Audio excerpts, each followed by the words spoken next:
Mushroom biryani பண்ணுறதுக்கு இந்த கப்பில் 2 கப் அளவுக்கு பாஸ்மதி அரிசி எடுத்திருக்கேங்க.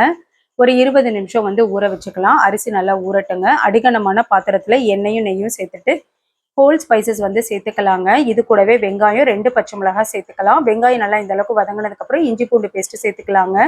இது கூடவே கொஞ்சமாக புதினாவும் கொத்தமல்லி தலையும் புதினாவும் வதங்கினதுக்கப்புறம் தக்காளி சேர்த்துட்டு தக்காளி நல்லா மசிஞ்சதுக்கப்புறம் பிரியாணி மசாலா, கரம் மசாலா, மல்லித்தூள், மிளகாத்தூள் சேர்த்துக்கலாம்.